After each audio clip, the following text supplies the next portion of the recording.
네, 5월 17일 화요일 상승 출발한 국내 증시 어떤 섹터와 어떤 종목을 살펴보면 좋을지 전문가의 의견 들어보는 시간입니다. 오늘 하채기 전문가님과 함께합니다. 안녕하세요, 전문가님.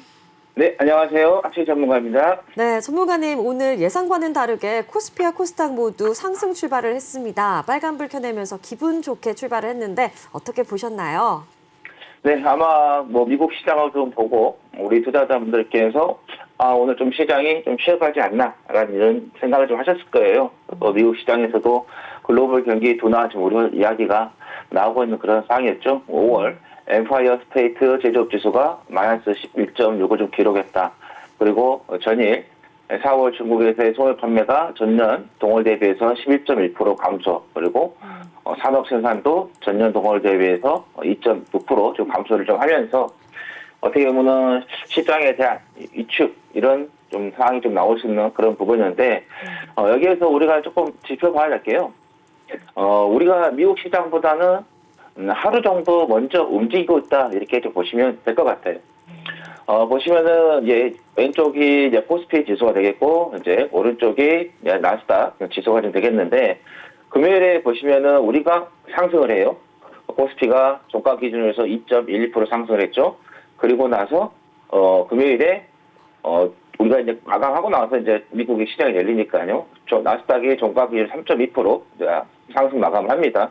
그리고 나서 어제 이제 우리가 어때요? 0.29% 하락이 좀 나오니까 나스닥이 1.2% 하락으로 좀 마감하면서 지금은 단기적으로 봤을 때는 국내 시장이 미국 시장보다 하루 좀 앞서서 시장이 움직이고 있다 이렇게 좀 보시면 될 것 같아요. 그래서 이게 이제 계속해서 이제 지속이 되면 좋겠지만은 어느 또 시점 가서는 또 이게 바뀌게 됩니다. 그래서 그 시점까지는 국내 시장이 미국 시장보다 조금 더 하루 앞서서 움직이고 있다 이렇게 좀 보시면 될 것 같아요. 그래서 미국 시장 쪽에서의 우려가 나온다고 해서 그거를 100% 우리가 시장에서 반영이 된다 그렇게 생각하지 마시고 장 초반에 또 출발하는 이런 시그널을 좀 보시면서 여러분들께서 좀 대응을 좀 하시는 게 좋을 것 같다라는 말씀을 좀 드리겠고요.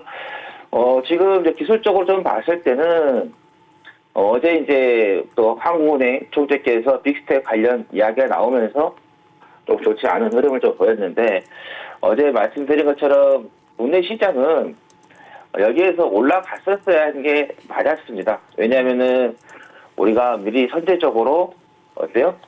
금리를 인상했기 때문에 지금 미국 쪽에서 워낙 인플레이션이 강하게 나오다 보니까는 전 연준 은행의 또 버냉킹 의장도 미국이 인플레이션 부분에 있어서는 잘못했다라는 이야기가 좀 나오고 있죠. 그러면서 작년 가을에 인상을 좀 했어야 되는데 너무 늦게 인상을 했던 게 지금 인플레이션의 문제가 좀 되면서 이게 경기 침체까지 불러올 수 있는 그런 부분까지도 우리가 생각을 해야 된다 그랬는데 국내 같은 경우는 지금 시점에서 봤을 때는 작년 여름부터 해서 금리를 인상했던 게 어떻게 보면 세계적인 그런 흐름을 좀 어떻게 내다봤던 그런 부분이지 않았느냐라는 정도로 그런 정책들은 잘 된 부분이었는데 여기에서 이제 올라가야 되는 그런 상승세가 나와야 했던 흐름에서 나스닥 아까 말씀드린 것처럼 미국 쪽에서의 인플레이션에 대한 우려가 너무 강하게 나오다 보니까는 빅스텝 발언이 나오면서 우리가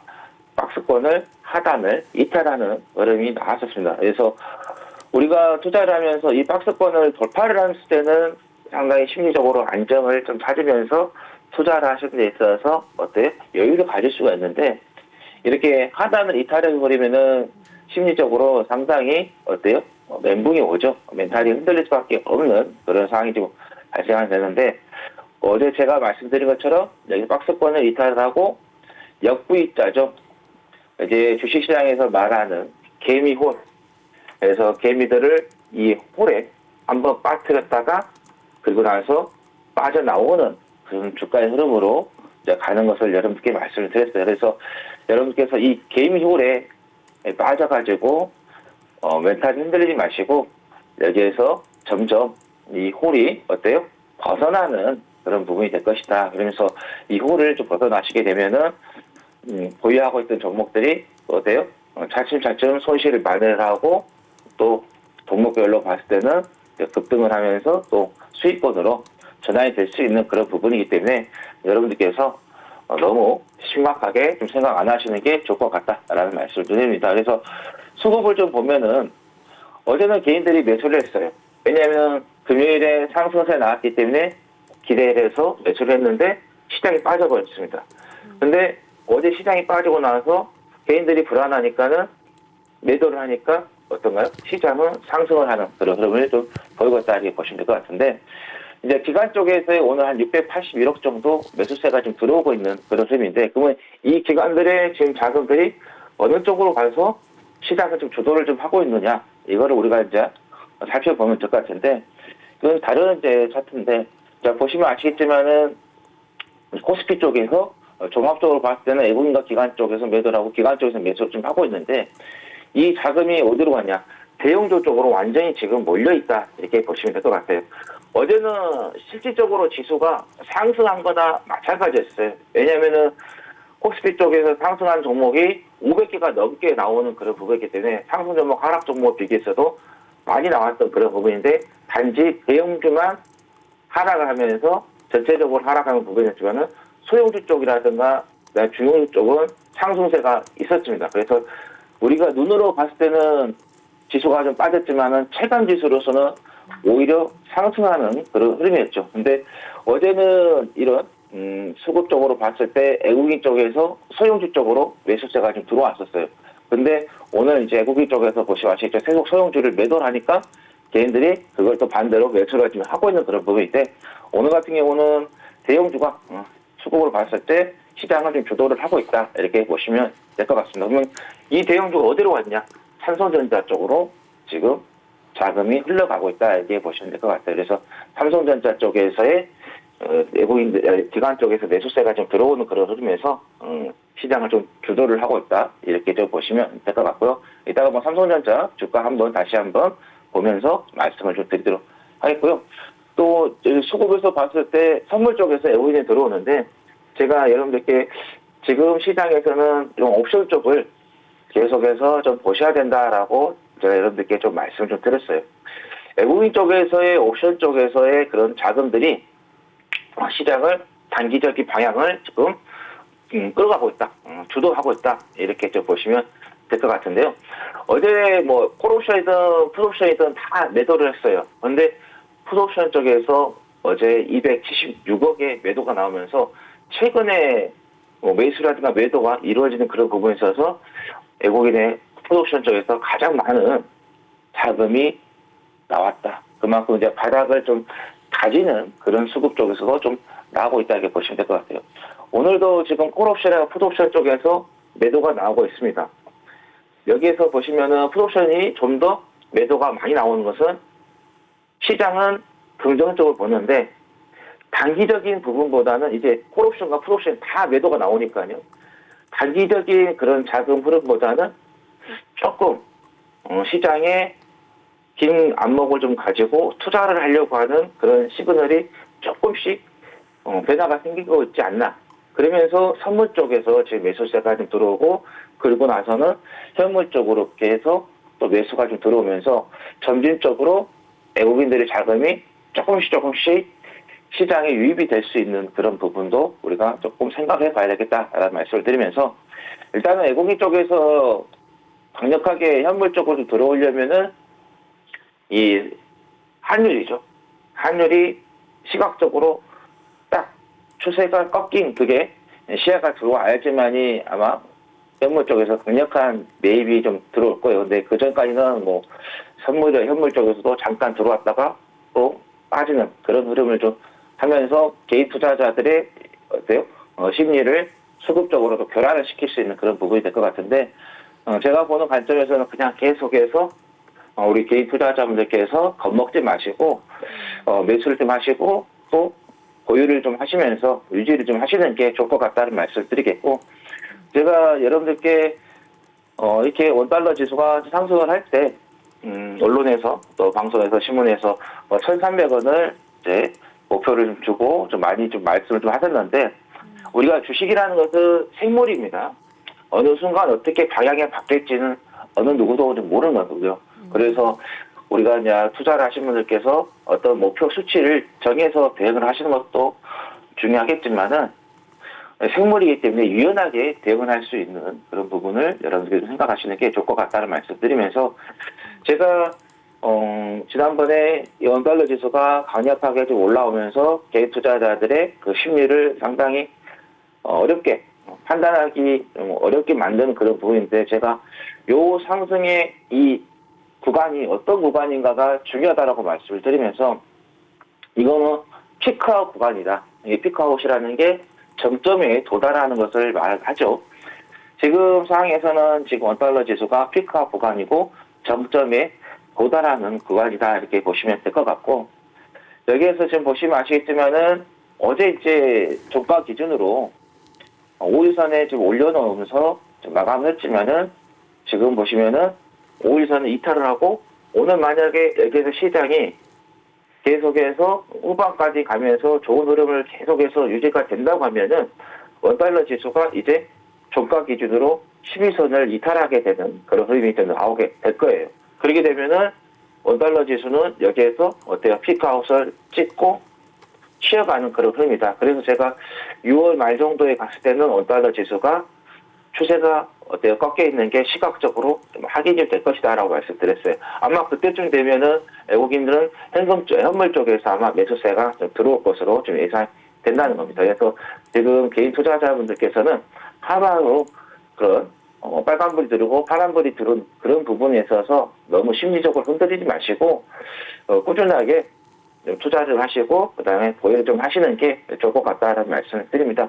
분봉을 좀 봐도 지금 보시면 아시겠지만은 30분봉에서 아까 30분 동안 강력한 지금 양복이 좀 나오면서 오늘 좀 하루 동안 좀 시장이 좀 좋아질 수 있는 그런 흐름으로 우리가 생각을 좀 하시는 게 좋을 것 같다는 말씀드리겠고 코스닥은 코스피가 움직이게 되면은 당연히 따라서 움직이는 그런 부분이기 때문에 코스닥도 보시면 아시겠지만은 5일선을 지금 잘 유지를 지금 하고 있는 그런 흐름이고 또 분봉을 좀 봐도 어떤가요? 단기적인 하락세 추세가 지금 마무리가 좀 되면서 방향을 바꾸려고 하는 그런 부분이죠. 이렇게 이제 분봉을 좀 보면은 우리가 하락 5파동이 나왔죠. 1, 2, 3, 4, 5 모여서 여기서부터 방향이 지금 파동의 흐름이 좀 바뀌려고 하는 그런 부분이다 이렇게 보시면 될 것 같습니다. 그래서 코스닥도 코스피와 똑같이 계속해서 좀 보유를 좀 하시면서 가시는 게 좋을 것 같다라는 말씀을 드리겠고 단기적으로 지금 시세가 나오면서 급등하는 그런 종목들은 어때요? 차익 실현을 좀 하시면서 좀 가시는 것도 좋은 전략이 되겠다라는 말씀을 드리도록 하겠습니다. 자, 그러면 시장에서 우리가 좀 나왔던 내용들을 조금 살펴보도록 하겠는데요. 최근에 좀 외국인이 29개월간 66조 팔았다고 합니다. 2020년 이후에 2년 5개월 동안 이렇게 좀 팔아치운 건데 10년간 사들였던 금액이 한 54조 정도 된다라고 하면서 10년 동안 매수했던 금액과 최근에 2년 5개월 동안 매도했던 경우가 월등히 많죠. 그러다 보니까는 시장이 좀 어려운 그런 부분인데 이런 수급적인 그런 부분은 이미 이제 지나가 버린 거예요. 그 때문에 여기서 또 다시 또 방향이 바뀔 수 있는 그런 부분이기 때문에 이런 것들을 너무 100% 믿을 필요는 없다는 말씀을 드리겠고 이게 가장 많이 매도했던 게 2006년부터 2008년 동안 3년간 74조 원 매도를 했거든요. 근데 2006년, 2008년 동안 3년 동안 74조 매도했는데 보시면 아시겠지만 2009년도 이후부터는 어때요? 이런 시장이 살아났어요. 그러니까 오히려 이렇게 외국인들이 많은 매도를 했지만은 오히려 이게 또 역으로 저점이 될 수 있는 그런 부분이기 때문에 지금 이런 기사가 좀 나왔는데 이건 너무 믿지 마시고 또 입출이 되지 마시라는 말씀 드리도록 하겠습니다. 삼성전자 쪽에서 아까 제가 다시 한번 좀 본다라고 말씀드렸는데 삼성전자 쪽에서 갤럭시 전용 칩을 만드는 것처럼 이제 삼성전자 쪽에서도 전용 칩을 조금 만든다.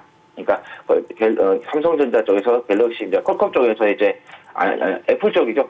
제가 수정해서 말씀드릴게요. 애플 쪽에서 이제 전용 칩을 만들었던 것처럼 삼성전자 쪽에서 갤럭시 전용 칩을 만든다라는 이야기 나오는데 그 이야기 나온 게 최근 갤럭시 S22가 게임 최저가 서비스 관련해가지고 좀 논란이 휘말리면서 회사 내부에서 전용 AP가 좀 필요하다는 목소리가 좀 나오면서 그래서 고성능이면서도 전력 소모량이 낮은 갤럭시 맞춤형 AP를 좀 만들겠다라는 이야기가 좀 나왔어요. 그래서 삼성전자 쪽에서의 DS 부분 쪽에서 25년까지해서 전용 애플리케이션 프로세서를 개발하겠다는 이야기가 좀 나왔기 때문에 한번 우리가 그 부분에서도 우리가 좀 지켜봐야 될 것 같다는 말씀드리면서 삼성전자 같은 경우는 전체적으로 반도체 공급이 어때요?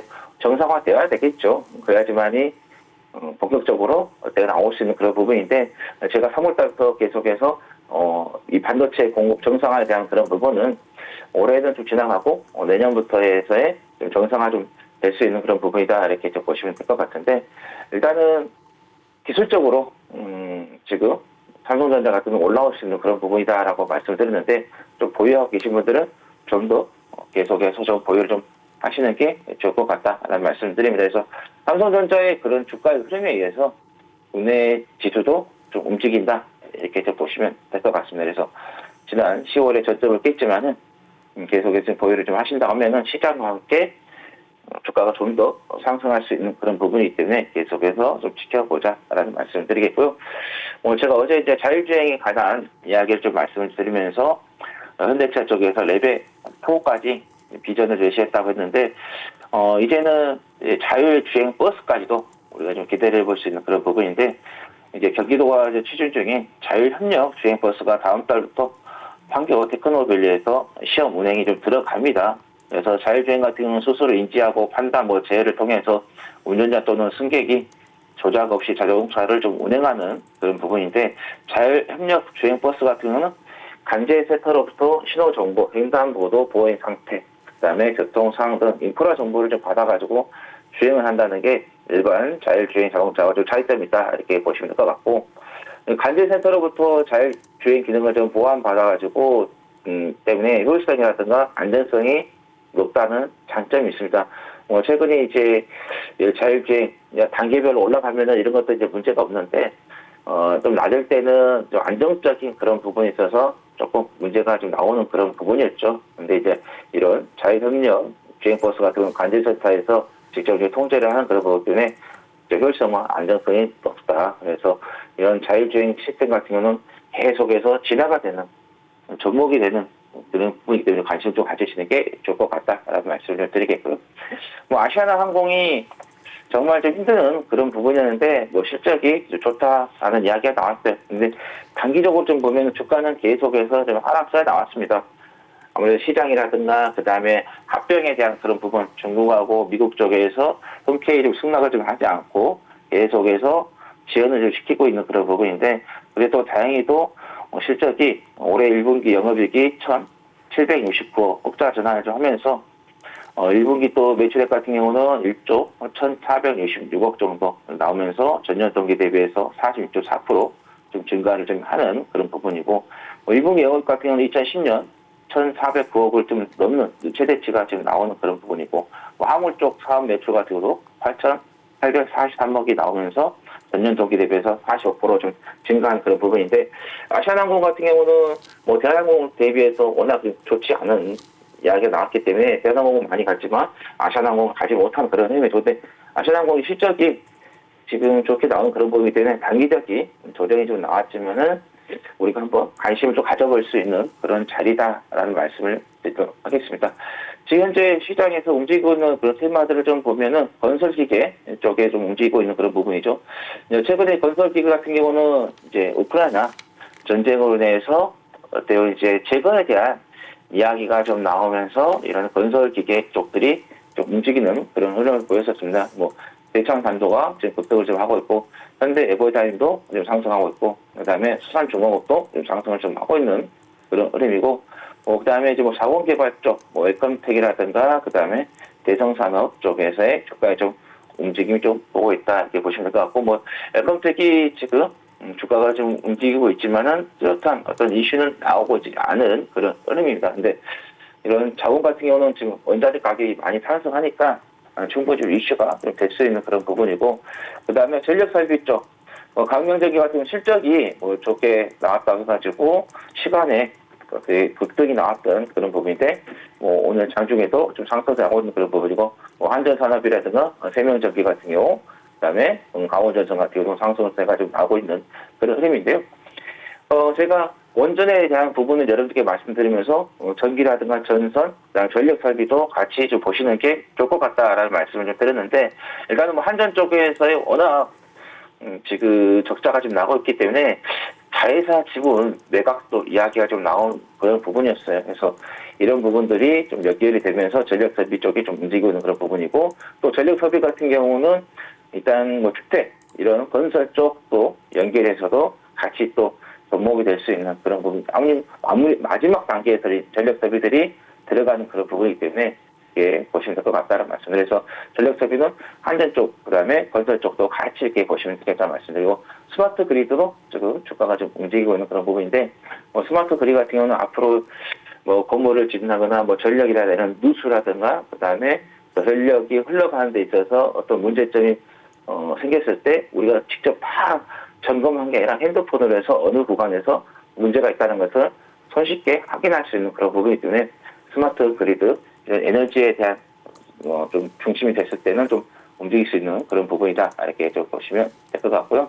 뭐 메신저 리고 핵상 같은 거 관련 뭐 진원 생명과학에 조금 움직이고 있는 그런 부분인데 일단 뭐 다소 뭐 유전자 관련한 치료제 개발 사업 수주를 또 논의하고 있다라고 해서 개별적인 좀 이슈에서 좀 움직이고 있는 그런 부분이고 뭐 이현제 같은 경우는 지난 유럽 쪽에서의 뭐 특허 이야기가 좀 나왔어요.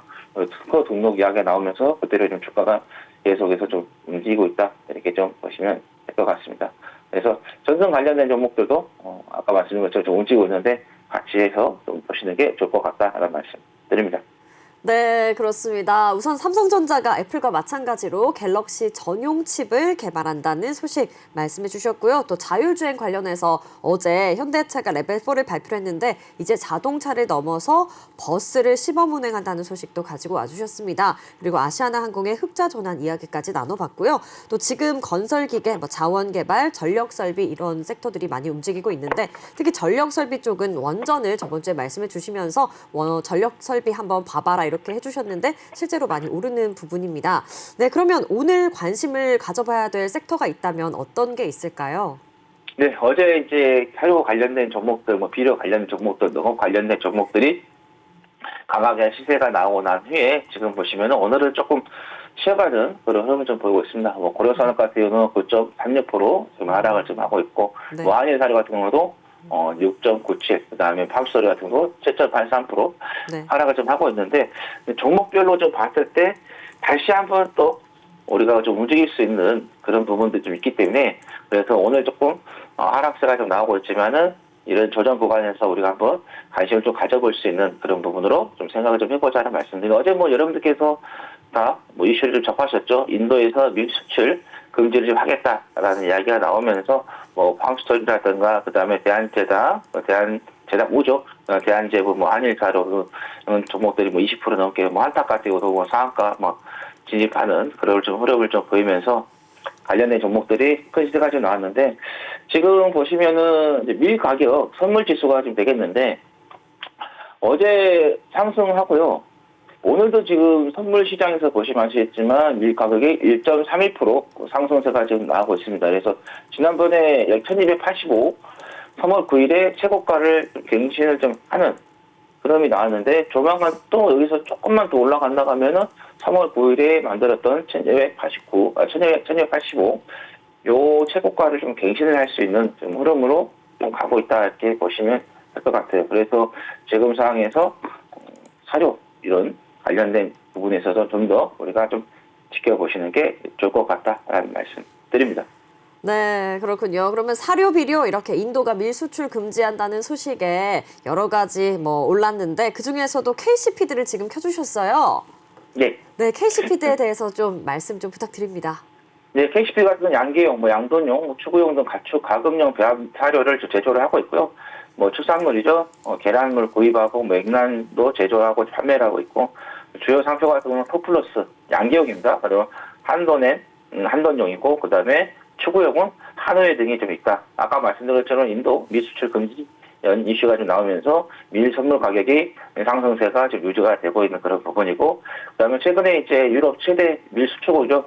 프랑스의 그 가뭄이 좀 들면서 올해 최악의 자판기 지금 예고가 되고 있는 그런 상황입니다. 그래서 우리가 사료주들 다시 한번 또 주가가 좀 움직일 수 있는 그런 부분이기 때문에 우리가 좀 관심을 좀 가져보자 하는 말씀을 드리겠고, KCPD의 그런 주가의 좀 흐름을 좀 보시면 아시겠지만 상승과 조정, 그다음에 상승과 그다음에 조정이 나오면서 여기서 또 한번 상승세가 나올 수 있는 그런 부분이기 때문에 오늘 좀 4,600원 정도 가격선에서 한번 관심을 가져보시고, 목표는 7,820원 정도 돌파를 하게 되면 그때부터는 분할로 해서 좀 매도하는 전략을 가져가시는 게 좋을 것 같다라는 말씀 드립니다.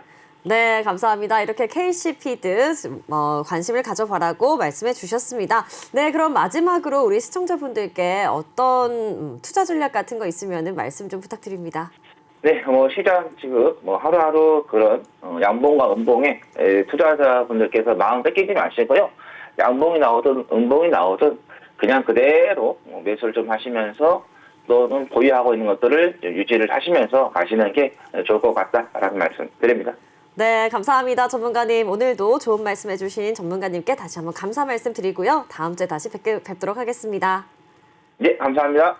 네, 지금까지 하체계 증시콜센터였습니다.